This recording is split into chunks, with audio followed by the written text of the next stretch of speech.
Bonjour à toutes et à tous, je m'appelle Rémi Larousse et je suis ravi d'être avec vous aujourd'hui. Depuis l'enfance, je suis passionné par une discipline un peu étrange que je pratique sur les scènes de théâtre.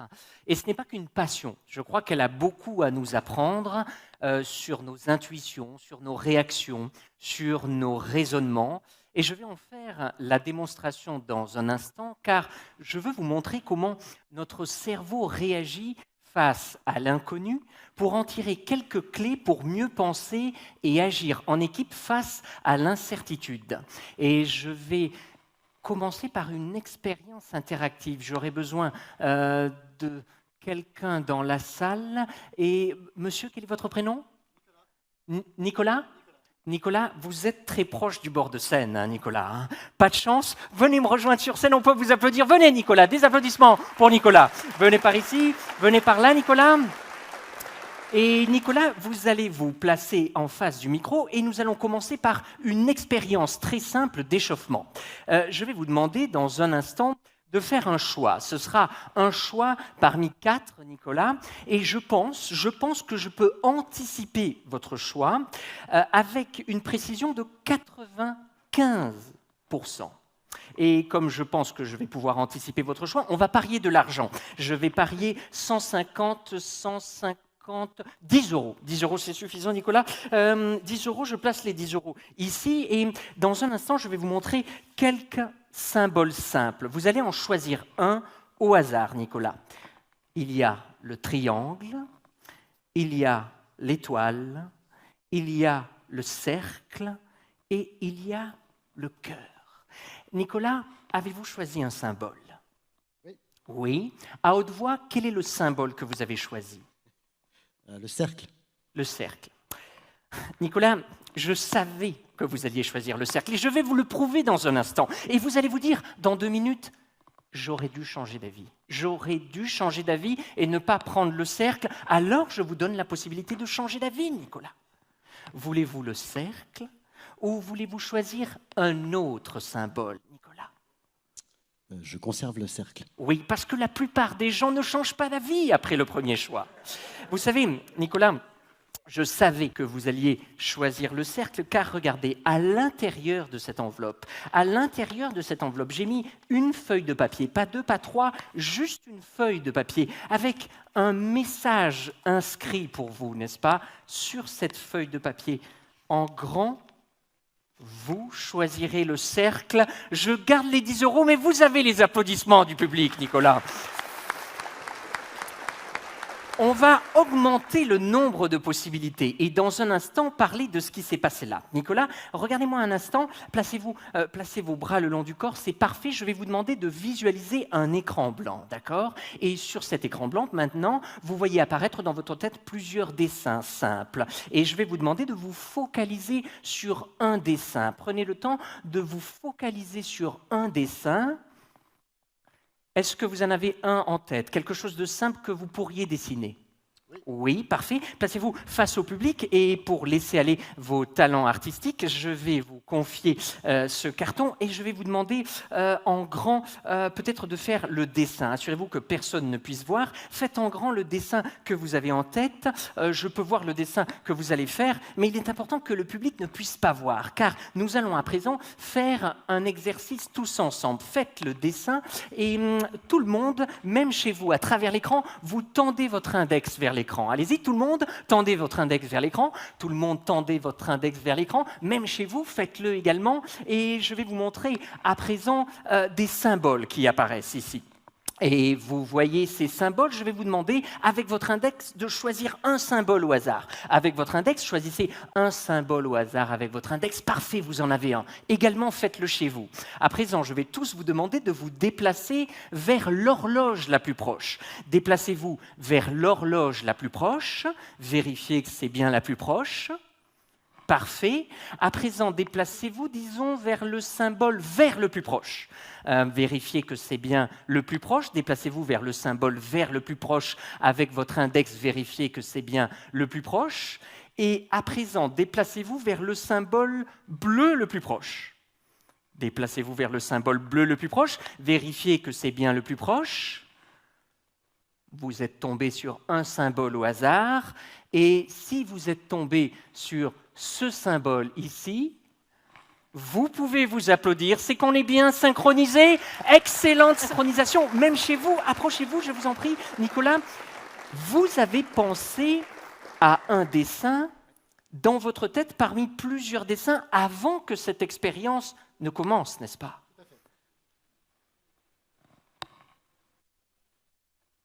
Approchez-vous, montrez-nous le dessin que vous avez fait. C'est aussi un œil. Des applaudissements pour Nicolas. Vous avez été formidable. Merci Nicolas. Vous pouvez regagner votre place. On est parfaitement synchronisés. Alors on va pouvoir aller un cran plus loin. Et bien sûr, Nicolas, vous le promettez, vous le jurez, on ne se connaît pas, vous n'êtes pas complice, sinon ça n'aurait aucun intérêt. Pour la prochaine expérience, et on va décrypter ce qui s'est passé là, j'aurai besoin de 2 personnes à l'esprit critique aiguisé.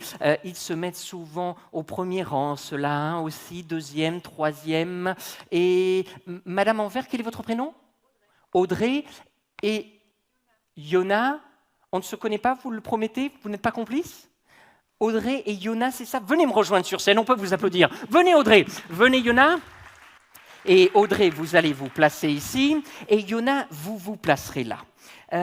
Et je vais vous demander dans un instant de faire, comme monsieur, un exercice de visualisation. Approchez-vous toutes les deux, c'est parfait. Et je vais vous demander toutes les deux de fermer les yeux. Allez-y, gardez bien les yeux fermés. Je sais, c'est impressionnant devant ce monde, mais gardez les yeux bien fermés, car toutes les deux, on va encore augmenter le nombre de possibilités. Vous allez visualiser un écran blanc. Et sur cet écran blanc, Audrey, n'est-ce pas, c'est ça? Vous allez dans votre tête visualiser, disons, par exemple, le nom du pays que vous aimeriez visiter prochainement. Ne dites rien à haute voix, visualisez-le uniquement. Audrey, visualisez le nom du pays que vous aimeriez visiter prochainement. Vous avez quelque chose en tête? Parfait, gardez les yeux fermés. Et Yona, vous êtes toujours avec nous? Gardez un écran blanc dans votre tête. Cette fois-ci, Yona, je vais vous demander peut-être de visualiser le nom d'un objet que vous amèneriez en vacances avec vous. Le nom d'un objet que vous amèneriez en vacances avec vous. Vous pouvez choisir quelque chose d'un peu original. Est-ce que vous avez quelque chose en tête, Yona? Oui. Et Audrey également? Parfait, ouvrez les yeux toutes les deux et regardez-moi. Pensez au nom du pays et au nom de l'objet, n'est-ce pas? Regardez-moi toutes les deux. Pensez à une lettre au milieu du pays, au milieu de l'objet. À nouveau, regardez-moi dans les yeux, c'est parfait. Z, Y, X, W, V, U, T, S, R, Q, P, O, N, M, L, K, J, I, H, G, F, E, D, C, B, A. Je dis l'alphabet à l'envers parce que je n'ai jamais su le dire à l'endroit. Est-ce qu'il y a un O dans le nom du pays? Oui. Très bien. Et est-ce qu'il y a un R dans le nom de l'objet? Oui. Très bien. Et Audrey, je vais essayer avec vous, dans votre tête, compter le nombre de syllabes dans votre tête. Intéressant. C'est un pays assez court, n'est-ce pas? Oui. Parfait. Vous allez visualiser une carte du monde ici, comme ceci. Okay. D'accord. Et l'Europe est ici. D'accord. Dans votre tête, uniquement mentalement, vous allez me guider vers la zone géographique. Ne réagissez pas, restez impassible, mais uniquement mentalement, dans votre tête. Okay? Vous traversez l'océan Atlantique, nous sommes aux États-Unis, mais vous redescendez, n'est-ce pas? Ce n'est pas aux États-Unis, vous retraversez à nouveau. Il y a quelque chose, nous avons passé l'Afrique, n'est-ce pas? Nous avons passé l'Afrique, il y a quelque chose en Océanie. Oh, c'est en Asie? Oui. C'est en Asie. Ça ne marche pas toujours. J'ai quelque chose.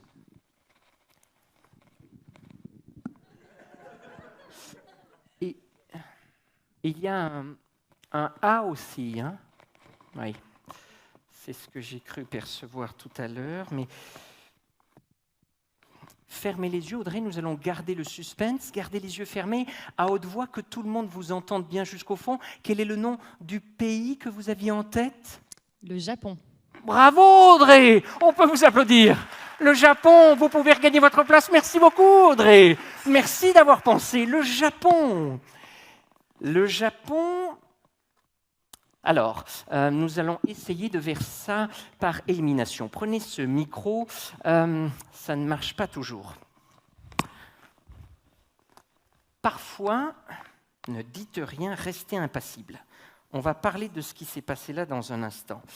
Parfois, on pense à un oreiller, mais ce n'est pas un oreiller, n'est-ce pas, hein? Restez bien impassible. Il y a aussi la catégorie des écrans, n'est-ce pas? Il y a la catégorie des écrans. Ah, intéressant. Il y a quelque chose peut-être lié à l'écran, mais pas complètement, n'est-ce pas? Pas complètement, ok. Il y a aussi la catégorie, ne dites rien, restez bien impassible. Il y a la catégorie des itinéraires, tout ce qui est carte GPS, boussole non plus. Vous imaginez le nombre de possibilités ? Ça tombe bien, j'ai beaucoup de cartons. On va passer toute la soirée à faire ça. Et j'ai également... attendez. Ne dites rien... Restez bien impassible. Il y a la catégorie aussi des livres, des ouvrages, mais ce n'est pas ça. Là, j'aurais dû m'arrêter au pays. C'était beaucoup plus simple. Est-ce que c'est un nom composé ? Oui. Il y a un rapport avec des paysages ou des souvenirs ? Oui. Regardez-moi une dernière fois, pensez à la dernière lettre, regardez-moi, Z, Y, X, W, V, U, T, S, R, Q, P, O, N, M, L, K, J, I, H, G, F, E, D, C, B, A. Ok, il y a 3 mots dans ce que vous aviez en tête et il y a un E à la fin, n'est-ce pas, hein? Là, si ça marche, ça sera vraiment formidable, hein, parce que là, il y a... Gardez les yeux fermés. C'est vintage un peu ou pas du tout? Oui. Ah, oh, très bien, on se rapproche peut-être. Ah. Il y a une couleur jaune à propos de la marque ou pas? Oui? Oui.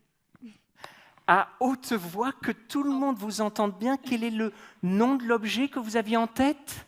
Un appareil photo jetable. Vous avez été formidable, vous pouvez ouvrir les yeux, bravo Yona. Et vous le promettez, on ne se connaît pas, n'est-ce pas, nous ne sommes pas complices? Vous avez été formidable, des applaudissements pour Yona, merci à vous. Merci Yona. Alors que s'est-il passé ici? Je vais m'arrêter un instant sur ce que je viens de faire pour décrypter une partie de ces expériences, car sur scène, mon objectif, bien sûr, c'est de jouer avec vos certitudes, en vous confrontant à un mystère. Et face à un mystère, votre cerveau va vouloir le chasser rapidement, en émettant une hypothèse plausible à laquelle vous allez vous attacher. Et ensuite, vous allez passer beaucoup d'énergie en confirmer cette hypothèse plausible, en interprétant certains indices dans la scène que vous avez vue. Et c'est peut-être ce que vous avez fait. Vous vous êtes peut-être dit, tiens, je commence à comprendre comment ça fonctionne. Peut-être qu'il observe, pour le pays pensé par Audrey, les réactions non verbales sur le visage d'Audrey pour en déduire certaines lettres du pays. Et ensuite, recomposer le pays. Il a peut-être fait ça avec le nom de l'objet, il récitait l'alphabet, il en a déduit certaines lettres et il a peut-être recomposé le nom du pays. Vous avez peut-être fait cette hypothèse, n'est-ce pas? Oui. C'est une solution possible, mais n'est-elle pas trop évidente? En réalité, en vous focalisant là-dessus, vous avez manqué d'autres éléments importants qui vous auraient permis de comprendre le secret de cette expérience. Car je n'utilise pas ici, pour deviner le nom du pays, le décodage non verbal. Votre cerveau a fait fausse route. Vous aviez une hypothèse à laquelle vous vous êtes attaché, assez séduisante, et vous êtes allé chercher tous les éléments pour confirmer cette hypothèse. Vous avez mis de côté un certain nombre d'informations qui vous auraient permis peut-être de comprendre le secret de cette expérience. Vous avez créé une histoire cohérente qui vous a induit en erreur. Face à l'inconnu, notre cerveau crée parfois une histoire cohérente qui peut nous induire en erreur. Et si vous avez formulé une autre histoire, comme par exemple avec l'expérience de monsieur, il utilise certainement une technique pour influencer les symboles, où tout est technologique, il a des écrans qui, par déduction, peut lui donner le nom des objets, à nouveau, ces histoires sont fausses, votre cerveau vous a induit en erreur, les secrets sont ailleurs. Et bien sûr, on le sait, tout cela n'arrive pas uniquement que sur une scène de théâtre. Souvenez-vous, au tout début de la pandémie, les gouvernements des pays avaient le même niveau d'information. Mais certains gouvernements ont formulé une histoire différente des autres à partir d'expériences passées. Par exemple, le gouvernement du Royaume-Uni s'est dit « ce virus, c'est probablement une grippe ». Au même moment, le gouvernement de la Nouvelle-Zélande s'est dit « ce virus, c'est peut-être un SRAS ». Des informations similaires, mais une histoire que l'on se raconte différente en fonction, influencée par des expériences passées. Attention à ces histoires à laquelle on s'attache. C'est la même chose en entreprise. Face à une crise, lorsqu'on essaie de comprendre une situation, eh bien, on va s'attacher en équipe parfois à construire une histoire. Cette histoire peut être le reflet d'une bonne analyse, mais elle peut être aussi faussée par nos automatismes, par notre exposition à une information particulière ou encore par notre expérience passée. Et donc, il faut prendre conscience de ces histoires qui, en équipe, parfois face à l'incertitude, arrivent automatiquement en se demandant quelle est l'histoire que l'on construit pour analyser cette situation. Comment cette histoire a été influencée? Par quoi? Pourquoi cette histoire plutôt qu'une autre? Ne pas s'attacher à une seule histoire, bien évidemment, essayer de mettre en parallèle plusieurs histoires pour éviter de tomber dans le piège. Ensuite, cette tendance à créer une histoire pour notre cerveau et à s'y attacher, elle est souvent associée aussi à notre tendance à essayer d'identifier une cause unique à un problème ou à une crise. Et c'est peut-être ce que vous avez essayé de faire ici. Souvent, après les spectacles, les spectateurs me demandent « mais quel est votre secret? C'est quoi votre truc ?» Et c'est bien parce que vous cherchez le truc, un truc, que vous risquez de ne pas le trouver. Parce que je n'utilise pas un truc, un secret, mais différentes techniques de nature différente qui s'enchâssent les unes dans les autres pour créer l'expérience que vous avez vue il y a un instant. Et c'est la même chose en entreprise, en équipe.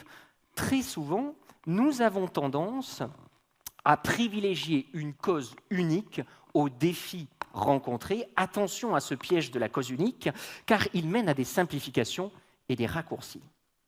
À présent, je voudrais remonter l'expérience que j'ai faite en introduction avec monsieur, pour vous amener dans les coulisses et vous expliquer son secret. Je vais reprendre cette expérience, car le mécanisme de cette expérience révèle quelque chose d'intéressant à propos de notre cerveau.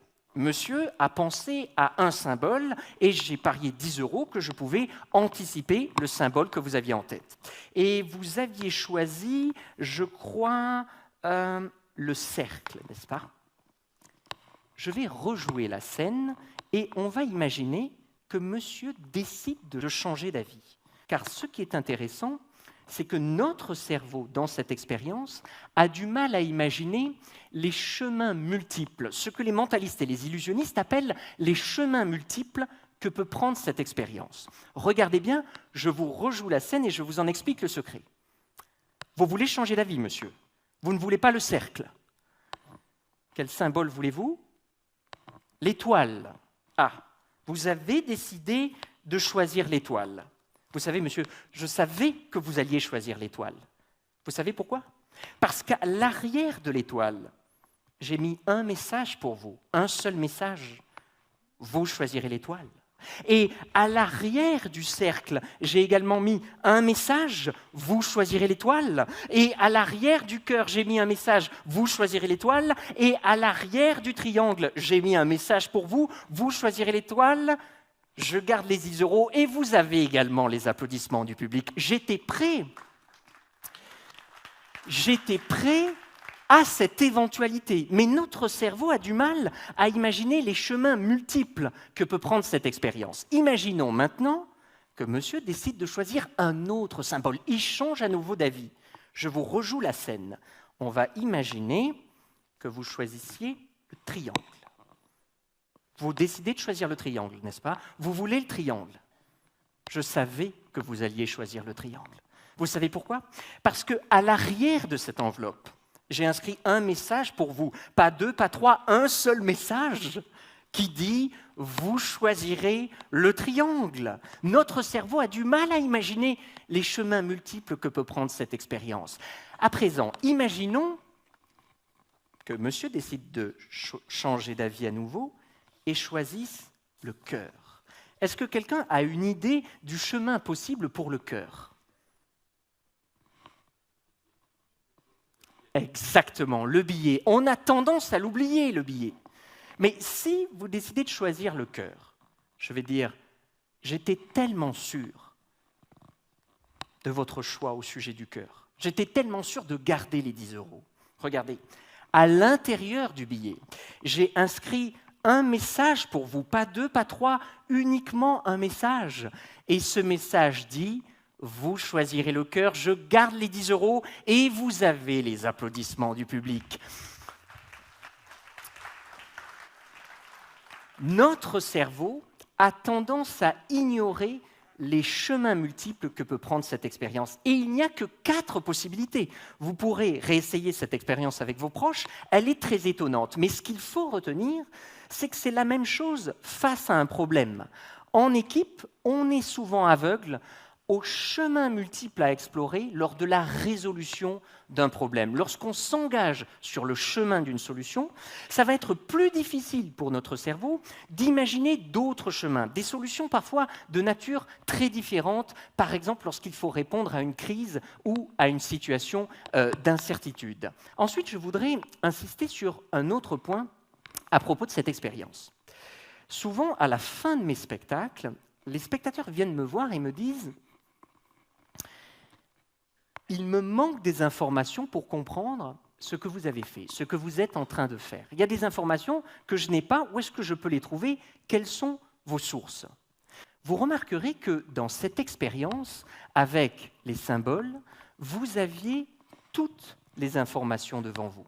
Vous aviez la carte avec le symbole, vous aviez l'enveloppe, vous aviez le billet. Tous les éléments étaient là pour comprendre la situation. C'est la même chose en entreprise. Souvent, face à un problème à résoudre, les études ont montré qu'on a tendance à vouloir accumuler de l'information.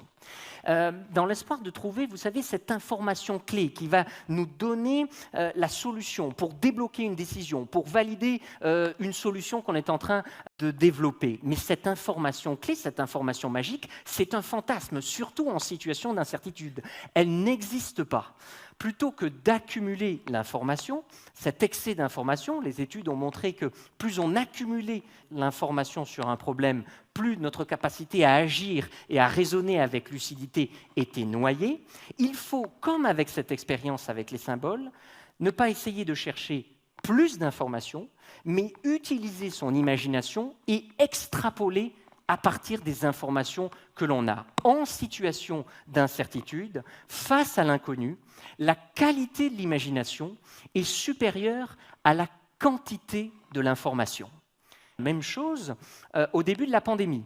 Souvenez-vous, en mars, avril 2020, on avait tous le même type d'information. Et il y a des équipes qui se sont dit, très bien, avec les informations qu'on a, au tout début, il est probable que cette crise va durer 4 mois.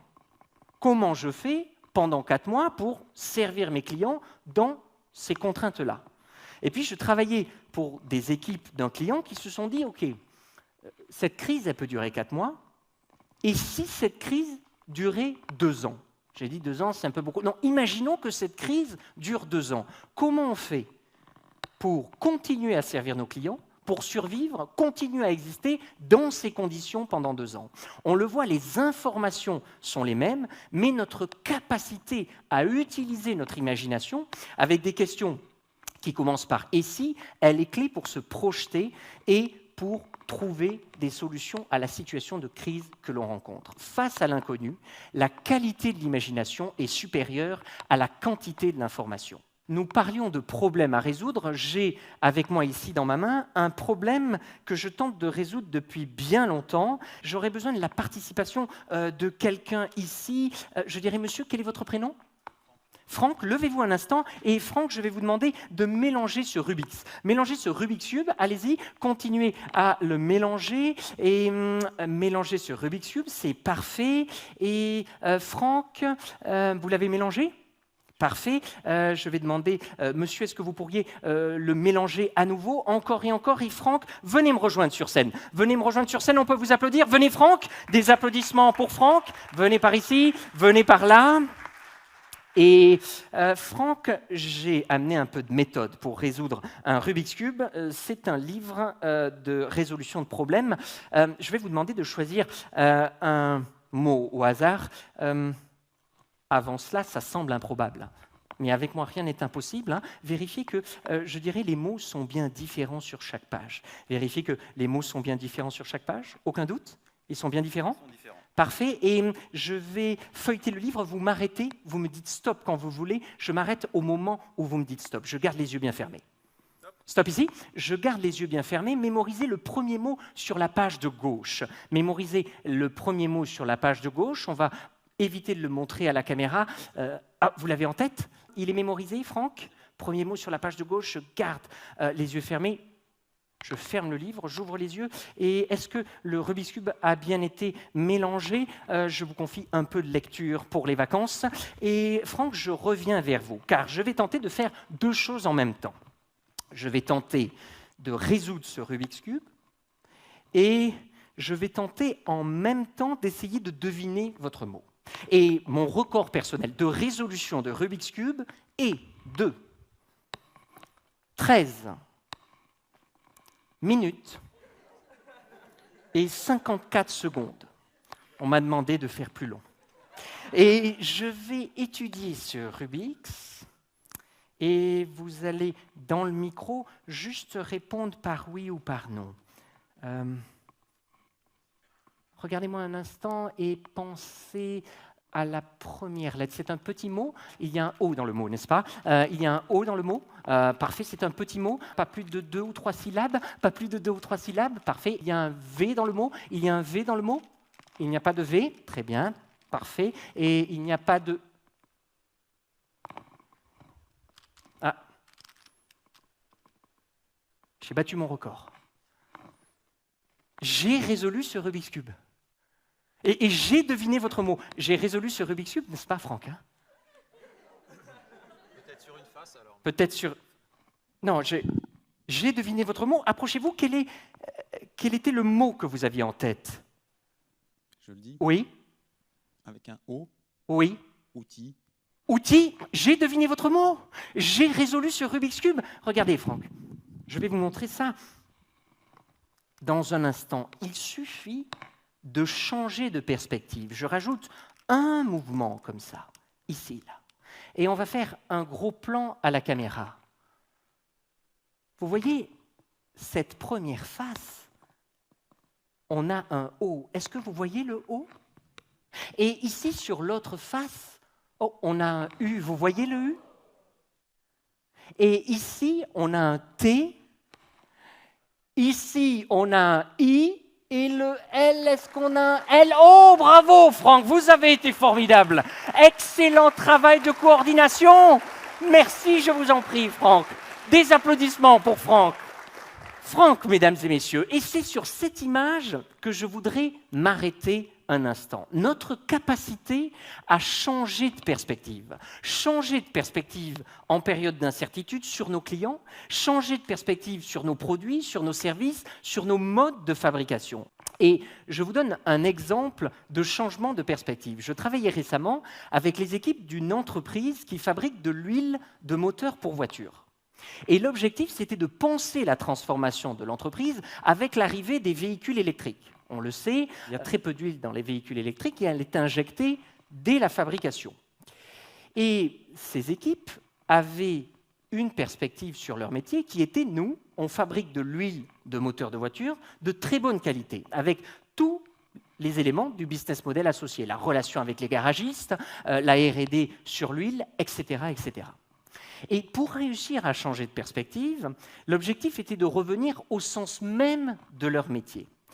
Et en discutant avec les équipes, ces dernières se sont dit, mais au fond, en fabriquant de l'huile de moteur, qu'est-ce qu'on fait ?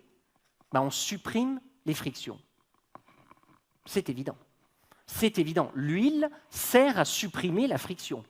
Mais dans ce contexte d'incertitude pour eux, on a vu l'émergence ici d'une nouvelle perspective, une nouvelle représentation de leur métier. Ils passent de « on fabrique de l'huile de moteur pour voiture » à « on supprime des frictions », ce qui peut les aider à développer des produits, pas nécessairement à base d'huile, et pour d'autres marchés, des niches, par exemple, comme l'aérospatiale ou d'autres industries. Réussir ce changement de perspective. Et ce qui permet ce changement de perspective, c'est quoi ? C'est notre capacité, en équipe, à accepter l'ambiguïté. Et ça, c'est difficile à faire, parce qu'au quotidien, en équipe, tout ce qu'on veut, c'est de la clarté pour agir, alors que l'ambiguïté paralyse. Cependant, en situation d'incertitude, pour réussir à changer de perspective, l'enjeu va être d'accepter temporairement l'ambiguïté. Je vous donne un exemple. Vous voyez depuis tout à l'heure ce timing, 13 minutes 54. Je vais légèrement changer ce timing dans un instant, car ce qu'il fait qu'en équipe, on chasse l'ambiguïté, c'est qu'on va s'attacher à un contexte en particulier. Alors qu'en réalité, ce qui est ambigu a plusieurs interprétations, parfois de manière incompatible, et c'est parce qu'on explore en équipe ces interprétations qu'on peut réussir à changer de perspective et parfois se réinventer en situation d'incertitude. Attention au contexte. Regardez ici. Vous lisez 13 minutes 54. Je vais rajouter 2 autres éléments, cette fois-ci des lettres. Je les place de part et d'autre ici et vous allez lire de bas en haut. À présent, vous ne lisez plus A13C, mais vous lisez bien ABC. Parce que j'ai changé le contexte ici, ABC. Mais ce qui est amusant, c'est que cette forme-là, elle est ambiguë depuis le début. Elle est ambiguë depuis le début. Elle peut représenter un 13 ou un B. Mais à cause du contexte, vous avez chassé une interprétation, vous l'avez remplacée par une autre. Finalement, pour réussir à changer de perspective, il faut accepter l'ambiguïté temporairement en équipe. Je voudrais vous montrer quelque chose, avec quelques cartes à jouer. Je vais tous vous demander de penser à une carte. On s'approche et vous voyez tous la valeur des cartes. Tous, même chez vous, vous allez penser à une carte. Vous pensez à la valeur, vous pensez à la couleur, à la famille, c'est parfait. Vous en avez une en tête. Et je vais tenter de lire à travers l'écran et deviner la carte à laquelle vous pensez. Regardez, il y a une carte qui devient blanche. Toute blanche, on la voit ici, n'est-ce pas? Elle devient blanche, toute blanche, et je crois que c'est bien la carte à laquelle vous pensiez. Si j'ai deviné votre carte, vous pouvez vous applaudir, ça veut dire qu'on est synchronisé. Excellente synchronisation, excellente synchronisation. Cette expérience fonctionne parce que notre attention est sélective. Quand je vous demande de penser à une carte en particulier, votre cerveau va être aveugle à la valeur des autres cartes. Et je vais pouvoir substituer un paquet de cartes par un autre pour donner cette illusion, finalement, de pouvoir lire dans vos pensées. Parce que notre attention est sélective, je voudrais insister sur 4 points très simples pour réussir en équipe à faire ce changement de perspective. 4 points très simples. Les magiciens et les mentalistes ont une formule qu'ils adorent. Vous la connaissez, cette formule, c'est quoi? Abracadabra. Abracadabra, cette formule, on l'a tous entendue. C'est un cliché, n'est-ce pas? Mais on a oublié son sens caché. Abracadabra vient de l'ancien hébreu et signifie « je crée quand je parle ». Abracadabra, je crée quand je parle. Cette formule abracadabra nous rappelle que les mots façonnent notre réalité. Quand on essaie en situation de crise ou d'incertitude en équipe de résoudre un problème, un mot plutôt qu'un autre peut changer le cadre d'analyse du problème et peut-être amener de nouvelles solutions. Changer les mots dans la question pour changer la nature des solutions. Si on pense à la transition écologique, à la transformation écologique ou à la crise écologique, on va avoir différentes solutions qu'on va générer parce qu'on a changé ces mots-là. Pensez par exemple à ces équipes qui fabriquent de l'huile de moteur pour voiture et qui sont passées de cette expression-là à l'expression « on supprime la friction ». Changer les mots dans la question pour changer la nature des solutions. Et donc il faut se demander, au fond, quels mots on utilise au quotidien pour réussir à cadrer un problème. Et est-ce qu'il y a des mots qu'on utilise, qu'on réutilise quand on est en équipe face à un problème et qui nous mènent à une solution unique? Quels sont les mots que l'on peut substituer dans la définition de notre problème pour changer la nature des solutions? Deuxième clé, je voudrais vous montrer un croquis. C'est le croquis d'une boîte vide. Mais avec les magiciens et les mentalistes, les apparences sont un peu trompeuses. Je vous montre à présent le croquis de la boîte sur le côté. Il y a en réalité dans cette boîte un miroir placé à 45 degrés qui reflète le plancher inférieur de la boîte, donnant l'illusion que l'on voit l'arrière de la boîte, dégageant ainsi un double fond à l'arrière de la boîte. Le double fond des magiciens et des mentalistes. Pourquoi je vous parle de ça ? Parce que je crois que c'est la même chose quand on essaie, en situation de crise ou d'incertitude, de résoudre un problème en équipe. Lorsqu'un problème dur persiste, l'enjeu, ce n'est pas de chercher le fond du problème, c'est de découvrir le double fond du problème. Aller chercher le double fond du problème pour en explorer tous les recoins. J'ai travaillé un court moment sur une innovation en entreprise. Cette innovation, c'est un équipement à destination des coiffeurs. Il permet, dans un temps très limité, de fournir n'importe quelle teinture avec un nombre de composants limité dans la machine. C'est une machine très complexe qui combine de l'analyse des données, de la chimie, de la mécanique. Le fond du problème, c'est de faire marcher cette machine. Mais le double fond du problème, c'est comment faire pour que les coiffeurs, par exemple, qui aiment préparer leur teinture à la main, ne se sentent pas menacés dans leur identité par la technicité de la machine. Chercher le double fond du problème nous oblige à adopter un point de vue externe. Quelle perspective externe faut-il adopter pour avoir une vue complète du problème? Quelle est la dimension humaine du problème que nous avons sous-estimée? Chercher le double fond du problème pour en explorer tous les recoins. À présent, je vous montre une gravure du XVIe siècle. Ici, là. C'est la gravure d'un mathématicien du XVIe siècle qui s'appelle Cardano. Et je reprends ce Rubik's Cube et je vous pose la question, quel est le lien entre ce Rubik's Cube et cette gravure du mathématicien Cardano au XVIe siècle? En réalité, Cardano était mathématicien, mais il était aussi magicien amateur. Il était aussi astrologue, il mélangeait un petit peu tout à l'époque. Et au XVIe siècle, Cardano a découvert une technique de mentalisme, d'illusionnisme, oubliée, que j'ai utilisée pour réussir cette expérience avec le Rubik's Cube. Une technique enfouie, datant du XVIe siècle, que j'ai habillée de manière contemporaine dans l'expérience que vous avez vue avec Franck. Pourquoi je vous raconte ça ?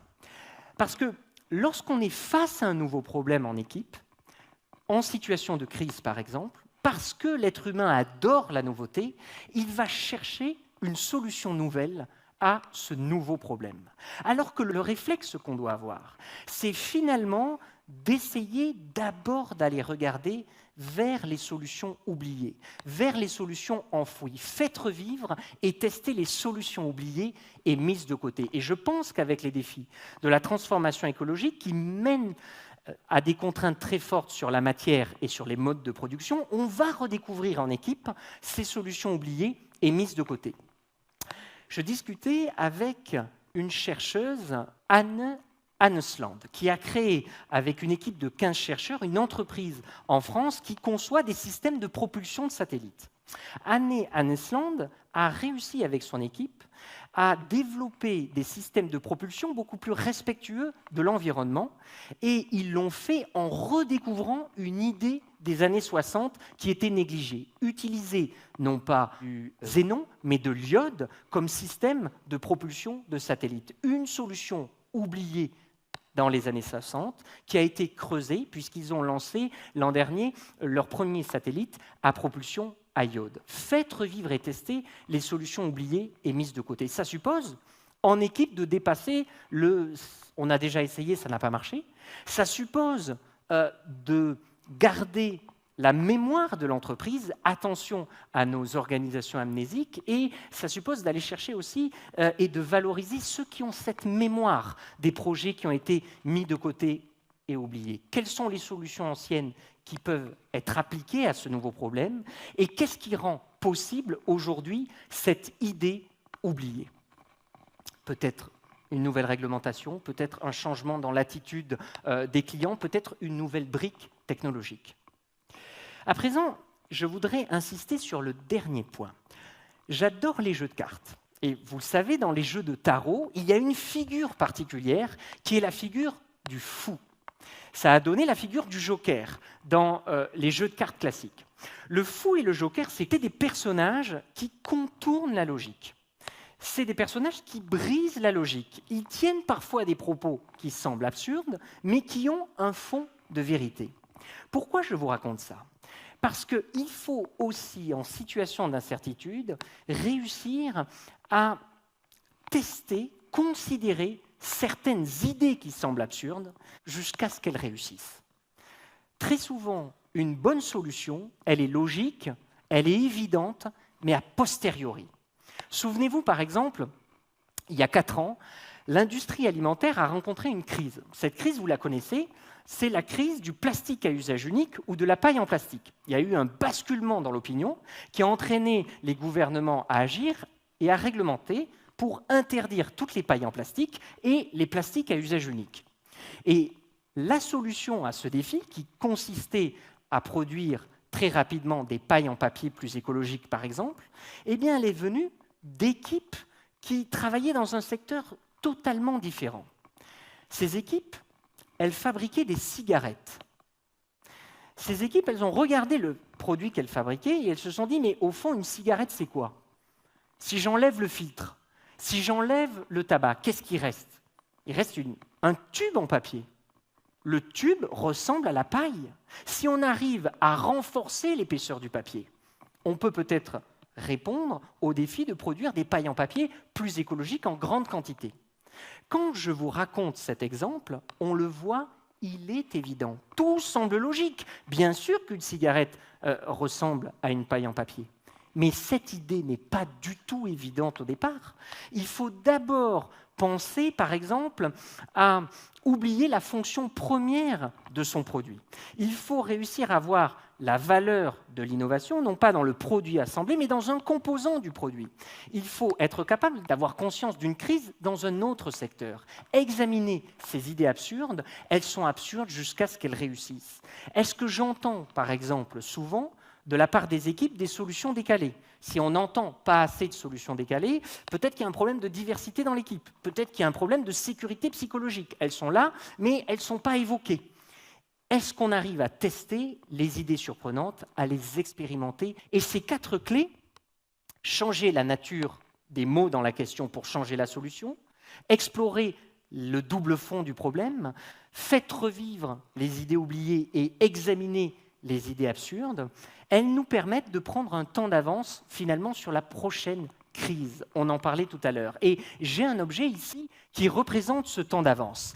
J'ai dans ce carton la réponse à une question qui n'a pas encore été posée.